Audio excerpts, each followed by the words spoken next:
Today, thanks for everybody. First off, thanks to everybody. I know I've been bouncing around Chicago and DC and all this stuff and back in Juneau. So we have an opportunity to be in the EPH Hall here in Juneau and this lovely facility. So thanks to everybody who helped and set that up. And today we have a very special guest, and I'll let her introduce herself. Sure. Hadala is, Atlant is Alti Gudanai Lagang. Good people, it's an honor to be with you. Wáahlaal Gíidaak Hinidi Kiang. My name is Wáahlaal Gíidaak. Barbara Blake Yaatsatai Hinidi Kiang. My English name is Barbara Blake. My family is originally from Prince of Wales Island, both Hiktahunglai and Cloak, or Heidelberg and Cloak. I am Yak Janas, Raven from the Shark House.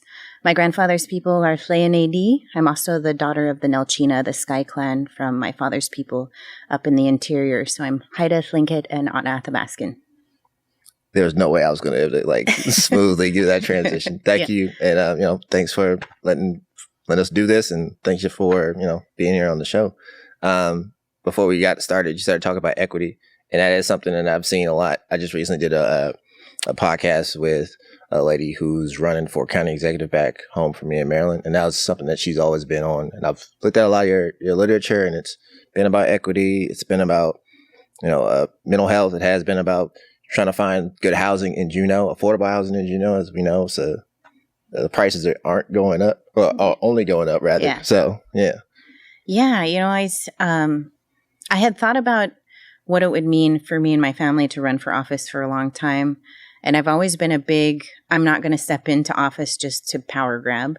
It wasn't something where I was just, without feeling like it was the right moment. And of course, always saying my prayers before I ever make a big decision was a part of everything that I've done.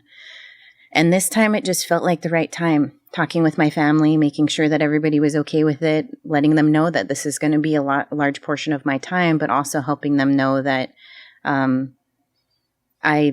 we don't have any Alaska Native people sitting on our assembly. Folks are making decisions about us every single day that impact our lives, and not a single assembly member is Alaska Native. Mm. And it really impacts me to know that as 30% of the population here in Juneau, that we don't have anyone sitting up there to represent our people. It also, leads back to the greater systemic racism, thought process. What about the system makes our people feel like they're not a part of it? Right. Why don't our people want to step into those roles or contribute to that space? And thinking through, as they have a systemic racism review committee, the only thing that the systemic racism, I shouldn't say the only thing because it's a big task. They're looking at all the laws passed to date. But they're not looking at the system as a whole. A systemic racism review should be what is wrong about the system that is in place that is preventing, BIPOC people, our Alaska Native people from stepping in and stepping up into those spaces. Yeah. No, I resonate with that a lot. And that's another reason I kind of want to sit with you, because I was having a conversation with one of my other friends about, things that we kind of take for granted and don't think about, where Juneau is specifically. Why people would have an issue with that. When I think about being back in DC or being in Chicago, I'm like, oh yeah, they built these airports and and a lot of these highways through communities that are already here, and they were thriving and they were good to go. Where do you see, for folks who aren't as familiar with Juneau and history, what is the issues that you've seen specifically? It's a consistent erasure of our people here. I'm thankful that our assembly has moved into a space of land acknowledgement, but I don't want it just to be on face value. It's a popular thing right now to do a land acknowledgement and to acknowledge Indigenous people. Right. It has to go beyond that. My people aren't originally from this part of Alaska. Zantakahini is the homeland of the Aquan, and then over in Douglas and reaching a little further north, the home of the Takuquan.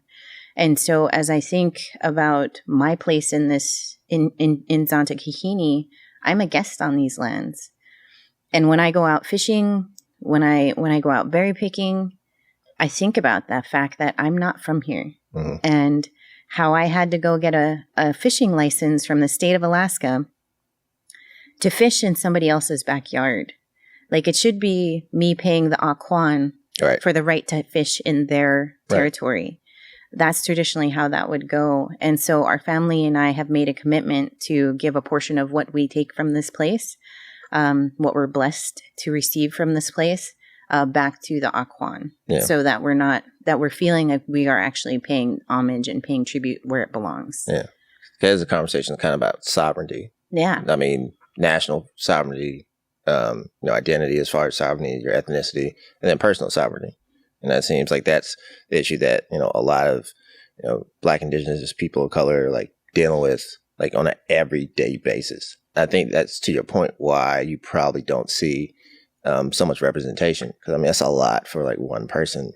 Yeah. Kind of touch shoulder, especially without, I like how you said, you had to talk to your family about that, because it's not just you doing it. Like, yeah. It's a heavy lift. It's never just us. One thing that one of my good friends said, my sister in this work, she said, you have to talk to, our aunts, you have to talk to the community, you have to make sure that this is the right path for you. Because if our aunts or if the elders in our community are saying this is not the path you should be taking, then they're saying that you're not ready. And that's a sign that you should not be stepping into these roles. But every conversation I've had has been very supportive and uplifting. As I think about, what you said about sovereignty, one thing that I constantly stress to folks is like this implicit bias that folks don't even recognize for themselves, and the biases that we all carry. I said the fact that I'm speaking English right now is bias. Yeah. The fact that our entire language is built around that. And one thing one story that I share in that space of reclaiming our languages is my name is Wáahlaal Gíidaak. And I always appreciate it when people say my real name, and it's tricky to say. And at one point, a good friend from Greenland, he's Inuit, he said, your name is Wáahlaal Gíidaak. Why don't you use that? Why do you call yourself Barbara? And his name was Maligiak, and he's Inuit from Greenland. I said, well, Maligiak, it's kind of a challenging name to say. Wáahlaal Gíidaak, Barbara is just easier for folks to learn how to say and to be able to say. And he said, but your people had to learn an entire language. You're asking them to learn one word in yours. And I was like, whoa. Right. That's serious. And it was like mind-blowing moment, and it's just always those awakening moments for myself. And it was that moment I was like, okay, that's fair. Yeah. I played the piano when I was little. So, we had like Rachmaninoff and like all these like very difficult Russian speaking names. And I'm like, oh, if, the more you get normalized to hearing these names, like if Wáahlaal Gíidaak is hard for people to say initially, that's fine. You give them space, but you keep saying it and you put that right into their psyche where it just becomes like just as easy as saying, Barbara Blake. Exactly. Yeah. Thank you for that. Yeah. I appreciate that, man. I appreciate that. I feel like we're in a space where we don't have the opportunities that our ancestors had. So now we get to kind of flex a little bit and be like, hey, this is my name. Please say it correctly. This is where we're from. Please say it correctly. And, we can kind of like challenge people, not necessarily in an aggressive way, but just to do better, just to be a better human, just to give people space to actually express their identities and not talk down to them. There's this social scientist, and he defined power as the ability to define reality and have other people accept it as like the only like one singular whatever. And I see that like in our legislation, how we speak about women, how we speak about, any underrepresented group. When the dominant culture like projects down, reality, it's like a mask, and you have to work. Yeah. And it's a lift, but I see what you're trying to do, and I appreciate it. Seriously. Yeah. Yeah. I think it's pretty cool. Yeah. Although it's kind of stressful, I'm sure. Yeah. It is stressful. Especially my campaign manager. This guy doesn't stop working. He's on the phone right now. He's working right now. Love to see it. Yeah. So I think for that, like, what's the importance of your team? Yeah, my team is really, it was really important for me to choose folks that I could trust.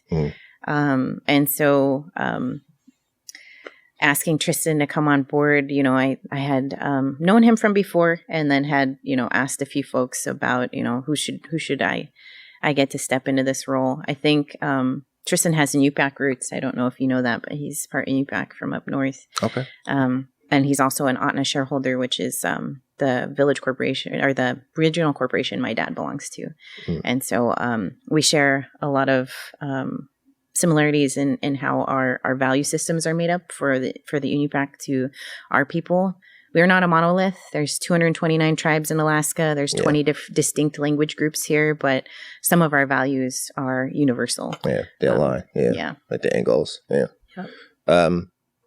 What's something that you feel as if, let's say, I think with the pandemic going on, I think we all kind of saw and felt like an influx of like the homeless population starting to kind of kick up. Like, what do you think are some ideas that, you bring to the table that might help folks who are experiencing homelessness, transition or? Yeah, there's,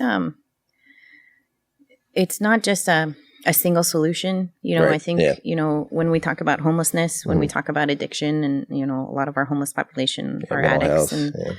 And when we think about those folks, it's a symptom of a larger problem, and often tied to historical trauma.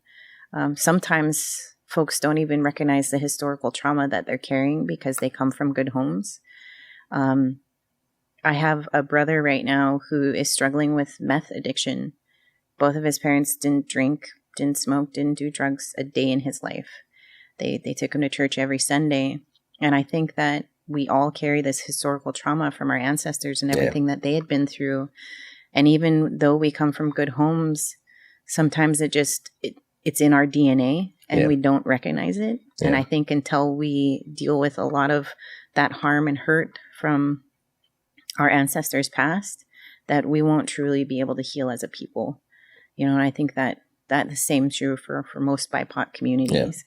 Yeah. And so, as one facet, the work I do on a daily basis is for First Alaskans Institute as the director of the Alaska Native Policy Center. And when I say that, people automatically assume that it has to do with legislation or, policy being passed and laws and regulations. But a lot of the work I do is in racial equity. And because of the impact that decision makers will have on, the future of how they institute laws in accordance with how they understand their own biases, their own racial inequities. But also, truth, racial healing, and transformation is a large portion of my work as well. I like to describe it as Truth and Reconciliation 2.0, where we are making space for our people to finally reveal the truths of our historic trauma. Creating a space and not just leaving an open wound, but really working towards the healing. And the transformation component of that is where we're inviting accountability partners, decision makers, church officials, anyone who has the ability to change systems or change their institutions in a way that is going to transform how our people are being treated, are invited to come and listen and think about their own personal legacies, to think about the transformation they can make in their lives. And so that's a big portion of the work I do. It's a huge endeavor, especially during times of COVID, because we cannot host a space talking about the impacts of boarding schools responsibly online. Right. We just can't. Not willing to go into that space without knowing we are literally putting our arms around people as they're sharing their truths. Yeah. So we've chosen to take a softer route until we know we're safe to come together and talk about things that bring out the fierceness in our people versus the harm and the kind of vulnerability of our people. Okay. Yeah, there's a lot. I mean, especially when you start talking about that generational like trauma. I looked into it like a lot, just trying to like do my own work, my own family, and I came across this study of genes called epigenetics, and it's like pretty much like trauma triggers that are you're inherited, that you do inherit from like your ancestors. And, they tried to, they've made connections. Some geneticists have made connections to people who have people's descendants of the Holocaust, and like seeing like traumas that they didn't know their great grandparents or their grandparents, but yet somehow these triggers are developing and showing up in them. And then in some lab studies, they'd have like this hawk. I think it was like they had like a pen full of chickens, and they'd grow like a bunch of generations down outside of the farm, outside of the field, and they would fly like a pigeon, like a kite over like a pen, no reaction. A different type of bird. And then they'd throw like a chicken hawk over it, and that pen would just go insane. And these are animals that aren't exposed to predators in the wild, yet they're still having this like natural reaction, being like, oh, we are not safe right now. Yeah. And I know folks kind of get weird when we do like animals to human translations, but I think it's kind of too high mind. Sometimes we over socialize ourselves to think like, oh, we're not animals too. Like, no, we can still carry stuff that we don't even know what's there. And, you know, it's what we do. Like, how do we fix that? Especially like when you mention, you know, the church, like, thank you for the military being able to like travel a lot and go to the Virgin Islands, go to Guam. And I just see like the Catholic Church everywhere I go historically and being like, oh, yeah. This is problematic. You don't have your name. You only have Christian names. You kind of hold on to like your native tongue, but it's still kind of getting lost, and you have to like really work at it to keep it going. What does that work look like? I mean, what do you think? I mean, this is levels and levels above us, you know, sitting here, you know, having these conversations, but what do you think could be something that, you know, the church could kind of step up and? We have, so in Alaska, they had created the churches, the multiple different organized religion groups had come together alongside the state of Alaska and the federal government, and they created what was called the Comedy Plan, and not comedy like haha funny, but COMMITY, and the churches just they divvied up Alaska according to the different religions. And so like the Baptist Church took a portion of Alaska, the Presbyterian, the Salvation Army, the Catholic Church, and they all took different regions of Alaska, and they just, you know, that's where they started the missionary schools and the boarding schools, residential schools and stuff. And so through that process, we've had various different denominations who are willing to apologize and willing to come to the table, and then others who are just completely absent from the conversation. So, you know, right now, the one that has been a steady person or denomination in the accountability partner pool that we have for our work has been the Quaker Church. And so, they're consistently at the table and wanting to make the change and wanting to see change across their national, footprint. And I'm glad that they're at the table. I would love to see more of our churches. And, you know, of course, the invitation is there, and it has always been there. But we're not going to force anyone to come to the table. When they're ready to come, they're ready to come. We have legislators who are part of our accountability partners. We have federal officials. We have state and local folks. And then we have folks who are part of NGOs, non-governmental organizations, because believe it or not, you know, there's been the environmental community here in Alaska has also done a lot of harm to our indigenous people. And are working to end the perpetuation of that harm towards our communities. And so we have a lot of environmental NGOs also sitting at the table with us. That's good. I think that's holistic, kind of everybody kind of come together. I mean, it's necessary, especially if you're talking about trying to make folks whole, trying to actually do some real work. Whereas, you know, we are not, you know, if folks are tired, quotation fingers, of having this conversation, then the fix is to address the issue so that we can move forward and grow and be like, hey, this happened a long time ago, and we're going to make sure this doesn't happen again. And this is what we did to like fix and heal and make these folks whole. Yeah. Yeah, it's beautiful. Housing. What do you? Housing constant here in Juneau. Oh yeah. You know, one of the ideas that has been brought up is the second crossing over to Douglas, which has the potential to open up the entire backside of the island, and I think that's a good plan. It's going to cost a lot of money. Yep. But I think that we're overdue for dusting off that plan and considering what that would mean for Juneau. The beauty of that is that a lot of that land over on the backside of Douglas is also owned by a village corporation, Gold Belt.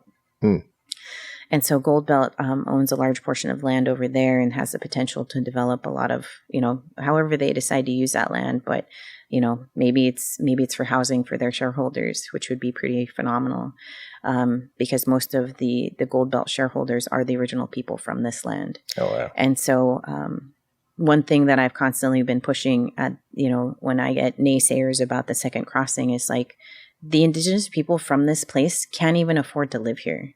Like, that's a big deal when we're forcing them into low income housing because the cost of housing is so high here. I said, most of us don't come with nest eggs, unless my son, ends up with an amazing job someday. I don't have anything to hand to him. He's going to have to figure out how to have his own space here. And if we don't have affordable housing, he's probably not going to live here. Yeah. That's a big deal to me. I want my son and all of the children that he might have someday and our family to feel comfortable here and to live here and want to embrace this space. The other thing I've been thinking about is taxes. I feel like we can get really creative with our taxing structure here in Juneau.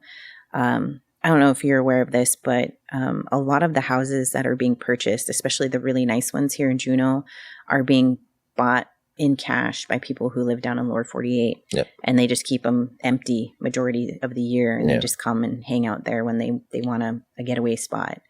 And so I feel like there should be some kind of incentivization for people who are actually residents of Alaska to have maybe lower property taxes, or I don't know what that would look like. I don't even know if it's legal, but I feel like, we issue hunting and fishing permits to residents at a cheaper price. And it's compared to non-residents. So it seems like there should be some kind of loophole we can tap into for that. And then some of our city code prevents a lot of low or affordable housing units to be established. So some of, in talking with Tlingit and Haida Housing, one of our codes is that if you create a new subdivision, you also have to create a sidewalk for that subdivision. And there's all of these different codes that require, talking with their executive director, by the time you've fulfilled all of those code requirements, the houses are now unaffordable. Like they're only high income houses at that point because you've had to spend so much money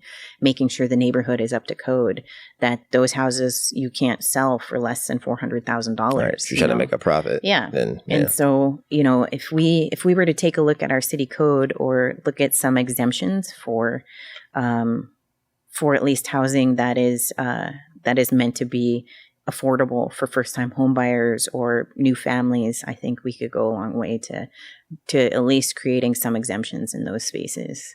Yeah. And if you are going to make, if the city is going to make, or whoever is going to build, affordable housing, like make it something folks can have some pride in. Like, don't let it just be four walls. Like, let it be something that folks are like proud to like pull up and park in. Exactly. Yeah. And I feel like that's a symptom everywhere. It's like people have like these, the city will build like these affordable, housing units, and it's like a shoebox.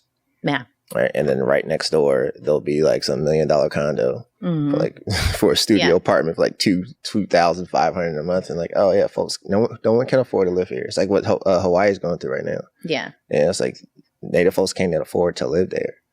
And it's colonization 2.0. You're just pushing folks out to economically, like it's financial warfare, it's economic class warfare. And I would hope that, whatever the plans are next for Juneau, that whoever gets a seat, plants the seed that, sparks the innovation that can get something that's equitable and helpful and hopeful for the future of Juneau and Alaska as a whole. Yeah. Yeah. Bernie Sanders did some pretty cool stuff in creating land trusts and housing trusts. Tristan, my campaign manager, keeps sending me articles about it. He's like, this is what Juneau should do. And he's really excited about it. And so I was like, yeah, look at that. That's kind of, it's the same method that Tlingit and Haida uses, in that the house itself, the land is still owned by Tlingit and Haida. The house is bought by whoever buys it, and they have to be a tribal member. it's the same concept for the housing trust for that Bernie Sanders set up in their communities. But essentially, the house belongs to the person who buys it, and you get to, decide what, but when you go to sell, you either sell back to a city, or you sell to somebody who is a resident of that place. And I think it like creates this cycle of you can't sell it for like a crazy amount of money or something like that. But I was like, yeah, it's a pretty smart idea. Yeah. And I mean, it kind of, ensures that the property still can stay in the hands of the community versus it being, especially like what we're seeing now down south. It's just like these hedge funds are just buying up these houses for $100,000 over. Right. Yeah, it's insanity. Like how can somebody who works, even they work like a really nice, high paying job, like you're not going to be able to compete against foreign investors who come in and buy over $100,000 over for a 3-bedroom. Right. Yeah. Barbara, I want to keep it short because I know your time is precious. So I just want to say again, thank you for letting us be here, and thank you for coming to sit down today. I mean, this is awesome. Yeah, thank you so much for having me. Yeah, I wish you all the best, and next couple of weeks. You sound like you got a fighting chance. I hope so. Thanks. All right. Until next time, y'all. Thanks for watching. Night show.